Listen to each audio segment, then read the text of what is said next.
Hello বন্ধুরা, আসসালামু আলাইকুম। সবাই কেমন আছেন? আলহামদুলিল্লাহ, আমি ভালো আছি। তো আজকে নতুন ভিডিওতে আপনাদের সবাইকে স্বাগতম। আমি আপনাদের সাথে আছি মোহাম্মদ মামুন।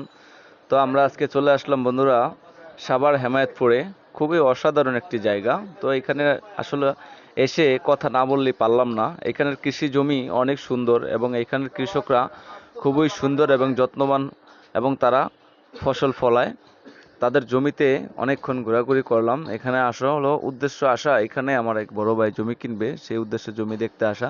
তো এখানে এসে তাদের আপ্যায়ন দেখে মন ভরে গেল। তাদের ফসলি জমি দেখে অনেক ভালো লাগলো। আসার সময় তারা আমাদেরকে অনেক শাকসবজি দিয়ে দিছে অবশ্য। তো একটা ব্যাপার তাদের দেখলাম যে তারা অবশ্য অতিথি মেহমান আপ্যায়নে খুবই আন্তরিকতা, সাভারের মানুষ বিশেষ করে। আর এখানে হচ্ছে তারা কৃষির প্রতি অনেক ভালোবাসা দেখলাম তাদের। তো একটা জিনিস দেখেন, জমির উপরে কত বড় খাম্বা তারের। তো একটা জিনিস, সেটা বিষয় হচ্ছে এখানের মানুষ প্রকৃতির সাথে মিশে তাদের মনটা অনেক বড় হয়ে গেছে। আসলে আমরা যারা শহর কেন্দ্রিক, আমাদের মনটা কেমন জানি ছোট হয়ে আছে।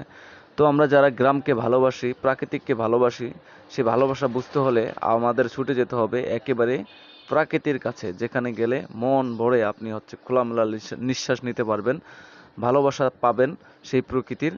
তো ভিডিওটা আজকে এ পর্যন্তই। সবাই ভালো থাকবেন। আল্লাহ হাফেজ।